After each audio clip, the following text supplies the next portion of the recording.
Ooh,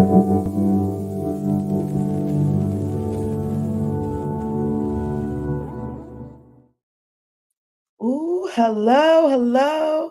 Happy Wednesday. Let me get all the things secured because, of course, when it was time for me to come live, all of the technology did not want to technology. But happy Wednesday. It is the last Wednesday of the month, which is sad because the month has gone by so fast. But I am happy to continue on with our summer school sessions, of course. We are all about doing some enrichment and education this summer. If you happen to be tuning in live, thank you for tuning in. This is our office hours today. Yep, there's my timer there. Today we are discussing career paths in the cannabis jungle. So I'm going to pull up our presentation, which I'm double screening today. Let me see if I can get my other screen up. But if not, I will wait a few minutes to get folks to come on in. And I'm going, this is why, if you ever have an electronic mouse, make sure you charge it.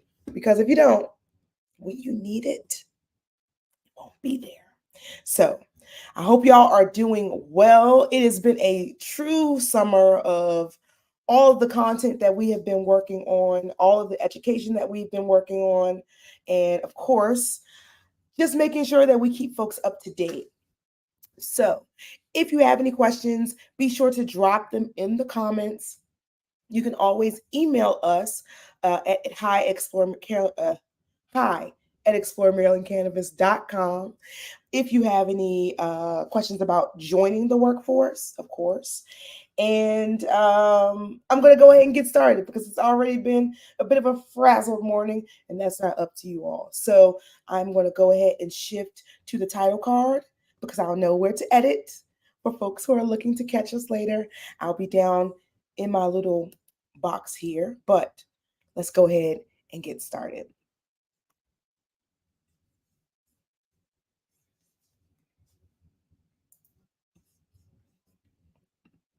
All right. So, hello. Welcome to our office hours session on career paths in the cannabis jungle. I am your host of today, Keisha of Explore Maryland Cannabis. And we will be talking a bit about some of the ways you can enter into the cannabis ecosystem and some pathways that you can get there. We'll also be pulling up some news articles. So if you've been here for the last couple of weeks, we switch up the format every week or so.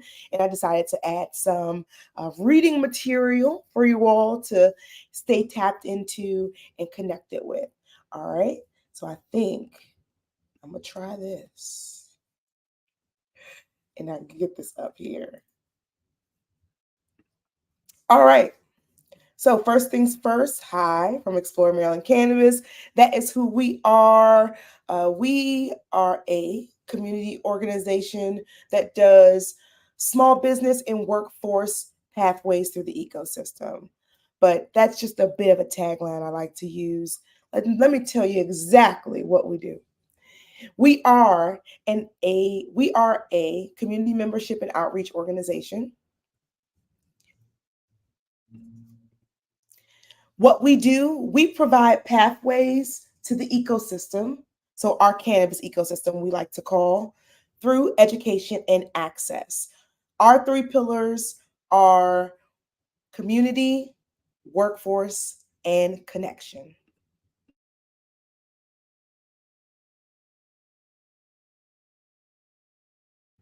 If you want to connect with us, you can take a class, you can attend an event, you can also just share us with your fam. We know a lot of folks are looking to get into the cannabis industry, and we want to make sure that we provide an easy pathway for folks to get connected.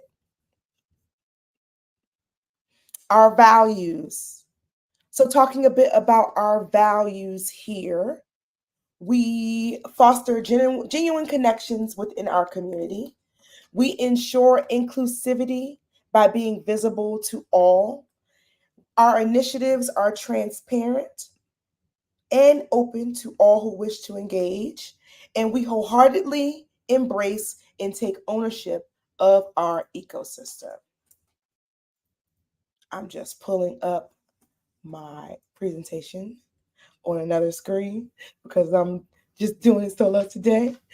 You want to get connected with us, you can join our weekly email newsletter. We send out a weekly email every week to our workforce folks. We also have monthly trainings, and you can also sign up via our website. So there's a few different ways you can get connected with us. We just want to make sure that you take the easiest way. We don't want you to have to take the hard way. So that is how you can get connected with us.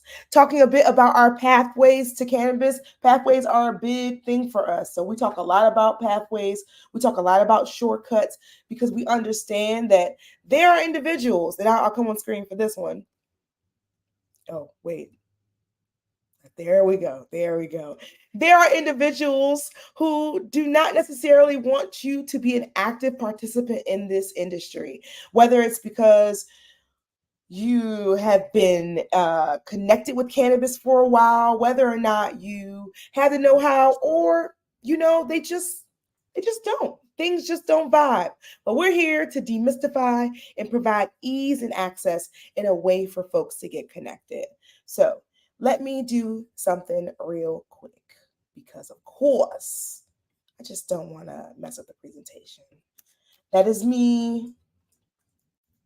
This is you all can see a little bit of the behind the screens here. I'm going to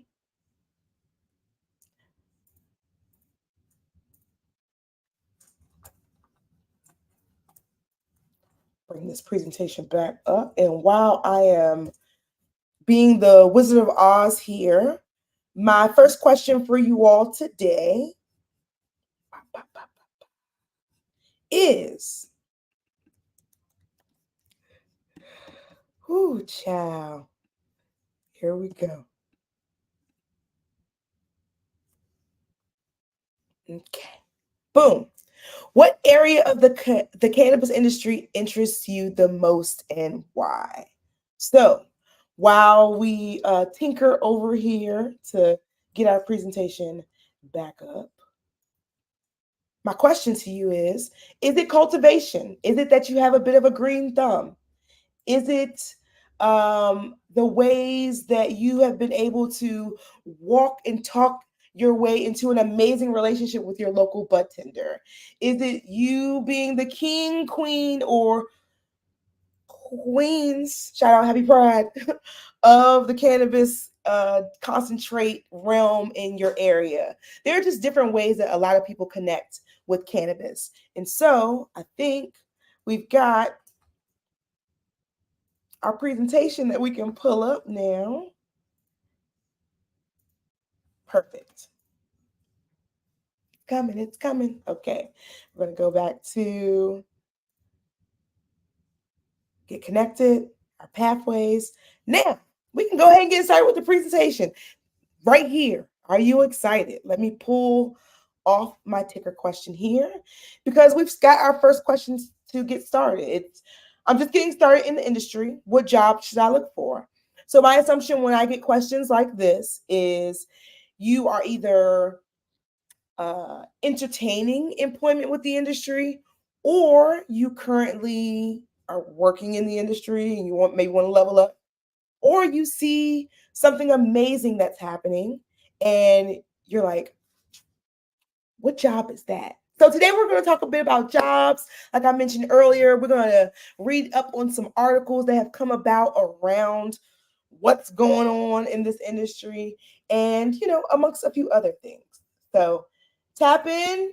We're going to run it down. I'm going to come off screen so that we have a clean presentation. But of course, you can always ask your questions as you go about.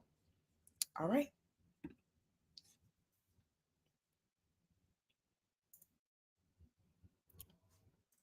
All right. So today's resources, how to get started on the path. That is what we're talking about. That's our main topic. If you happen to be trying to figure out in the replay what we're talking about, this is what we're talking about. So, first article is Benzinga. Shout out to Benzinga. I'm going to pop on screen for this because I want to make sure that folks can see. All right, so Benzinga published an article earlier this year around the time when a lot of folks were talking about jobs and employment in the booming industry. Of course, it was in April, so April's a big cannabis awareness month.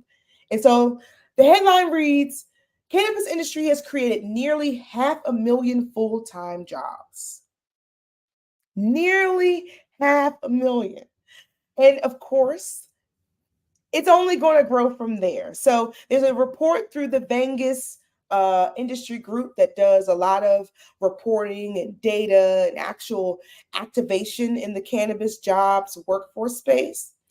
And this article, if like I mentioned, we'll make sure that it's in the description for you to read and check out later. What I actually am going to go ahead and do is pop it in the chat so that folks who are watching live can check it out here.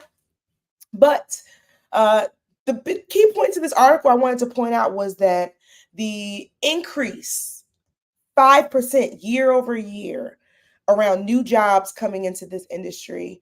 We've got Michigan and Missouri who have added more than 10,000 jobs over the past year. And check out the three main markets that folks are, taking an eye at for employment, and that is Ohio, New York, and the state of Maryland. And that is because there are newly formed or existing industries that are going to experience a surge of customers, of clients, and of patients. So this is a really great article to catch. I'm happy that they're actively reporting on what's going on. And it also was an interesting piece to read because a lot of times people talk about how sales are down in certain states, how there's not much being innovated or new. But when you see articles like this, it's only a telltale sign of where the industry is going. So I recommend always to tap in with organizations like Benzinga and, of course, local publications like northjersey.com, which is giving you a little bit of another perspective as it relates to cannabis workforce and jobs and what our industry is currently trending on. So this was an article that was published by northjersey.com. Let me see if I can actually share the article, and then I'll read the bullet point that I pulled from there. So this basically is an article that was published a couple of weeks ago, June 18th, before Juneteenth. And it's talking a bit about how New Jersey, which is an established market on the East Coast, has yet to launch a key tool putting employers in a bind. So this is actually coming from the employer's perspective. And they talked a bit about how the state rolled out guidelines for how employers should handle cannabis or marijuana in the workplace. And then there was a particular guideline that was supposed to be implemented that hasn't quite materialized. So a lot of times employers are always concerned about drug tests, about getting sued when it comes to regional suspicion or use. But what I pulled out from that article was this particular quote, this particular block of text, which is anxiety over high risk jobs. So most of the times, the concerns that come around employment in the cannabis industry are usually around high risk jobs, construction, manufacturing, emergency services, where typically, like the article says, mistakes can mean life or death. And sometimes even office and retail jobs can handle sensitive financial information.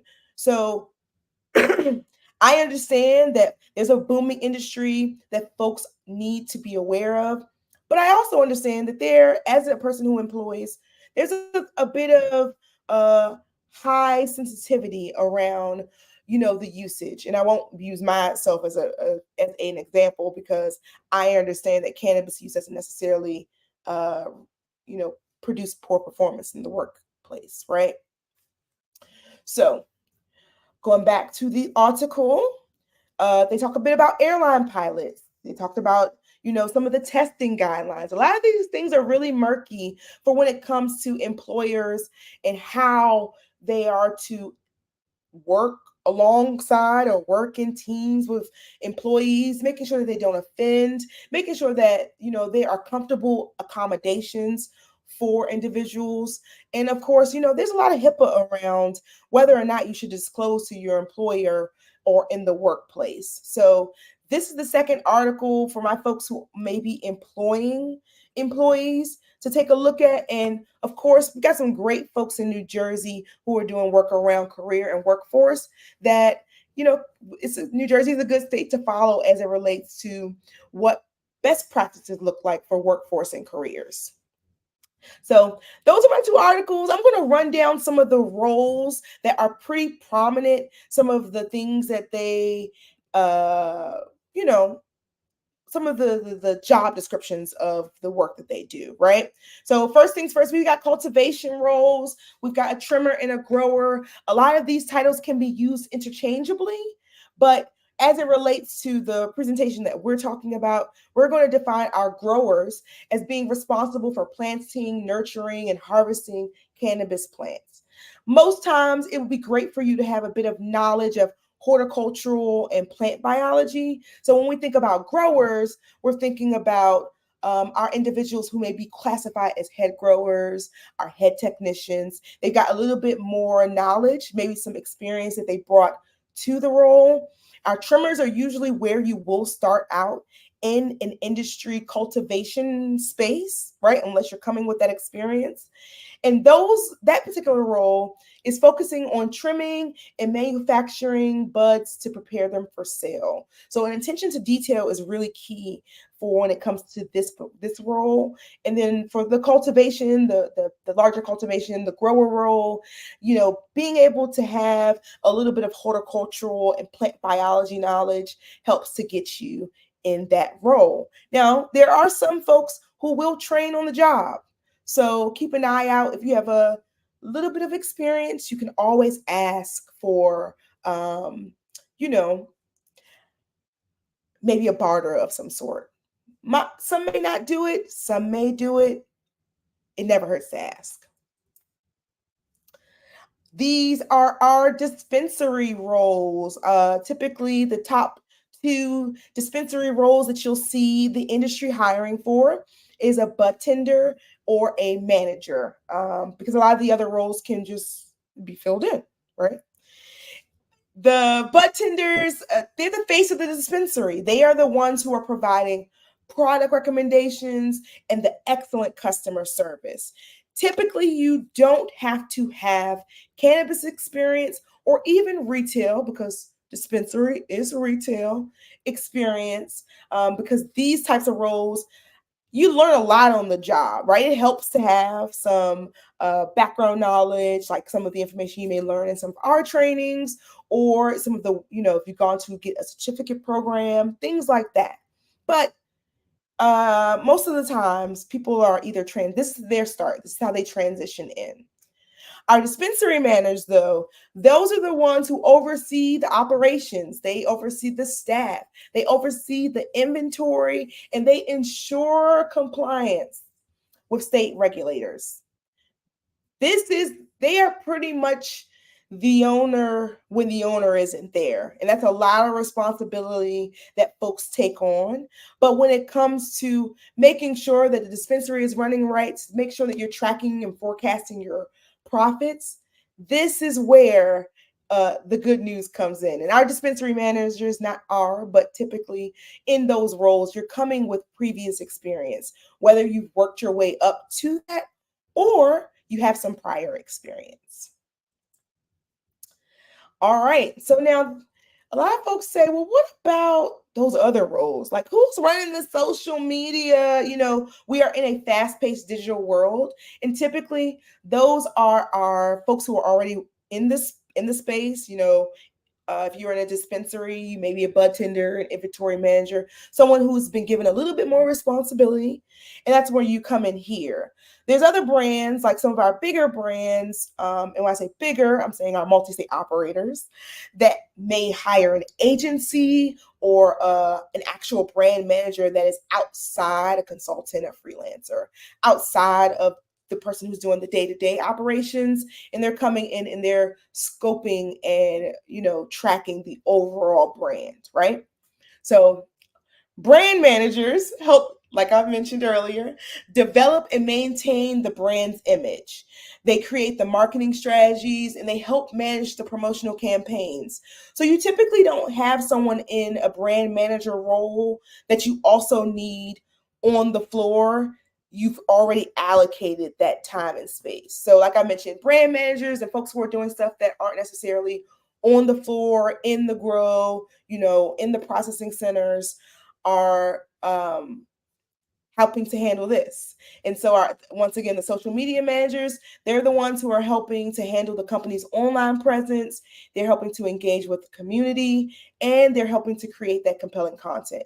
Now, typically, a social media manager is a role that can be held by someone who is in the dispensary, in the grow, in a part of the day-to-day operations, because they can catch that quick content. They can, catch the interactions with the customers. They can give you those beautiful bud shots of the grow, right? And that's great. I know a few folks who are badged to work in facilities, but also hold these roles. And you can tell, I will tell you, you can tell when there's an agency who's doing this work or someone who's actually a part of your day-to-day operations. And I know you didn't ask for my advice.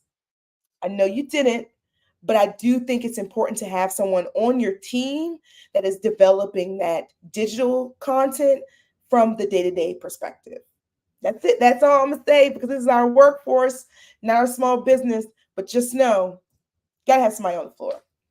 This is where our ancillary folks come in. They also may be hired or contracted out. These are folks that aren't badged unless they've gotten special permission from an industry space, or a cultivator, a dispensary, where you have to go inside, or just give you a visitor pass, right? So our cannabis consultants, they provide expert advice to businesses on cultivation, marketing, and compliance, right? In some spaces, me, Keisha, is considered a cannabis consultant when it comes to consulting licensees and owner operators around their staff, their hiring, their firing, as it relates to what it looks like to scale, what it looks like to build. And I know a lot of these skills come with just outside transferable skills. Last week, we talked about those transferable skills that you can place on your resume. But typically, the consultants are coming from outside of the industry to be able to provide this work. Our HR specialists, because it's hard to run a dispensary, forecast, do inventory, do marketing. If you are a smaller grow, if you're a smaller operation, you're typically going to hire out for your HR and recruitment services. We're here if you need us. But typically an HR specialist, person who works in human resources, handles recruitment, employee relations, and ensures a positive workplace culture within the cannabis industry. So it's important for you to have a HR representation, for sure. And if you happen to have HR experience, you can also work with companies that are currently providing that to, local places and local industry folks. So this is for my people. This is for my people who are looking to, take their skills and transfer them into a larger space. This is where you need to go.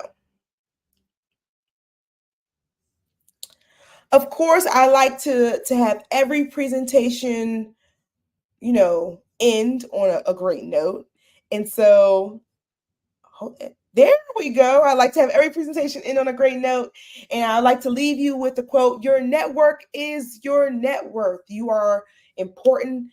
Those who you surround yourselves with will typically help you get to where you need to be, whether that is in the cannabis industry, whether that is into the latest movie, it just depends. So be mindful when you're doing your networking, when you're doing your connecting, who you're connecting with. All June, we have been talking about our green pathways, navigating cannabis careers in 2024. Just plethora of information. We've got a lot of different questions. So tonight we'll be covering some of those in our summer school section. The topic for tonight, though, is talking about interviews. So if you've been looking to get some guidance as it relates to what type of interviewee you are looking to be, if you got questions about an interview coming up, if you are just wanting to hang and talk about cannabis workforce, we'll be live tonight at 7 on this channel for sure. And if you're catching the replay will be there. Canvas said, girl, you are done. All right, I am done. Let me know if you have any questions. Again, thank you for tuning in. This is our office hours for the summer. We'll be here every week with a different topic. I did not make a cover, sorry, for next week, but next week we will be talking about the best cannabis courses to lead you to your cannabis job. So we'll be talking a bit about some of the educational programs that exist, some certifications that exist. We'll also talk about some other adjacent things you can do to boost your knowledge. So thank you all to our budding scholars, as next week's topic is. And I will see you, if not next week, in the internet streets or in person soon. Have an amazing week, and I'll see you next week. Peace.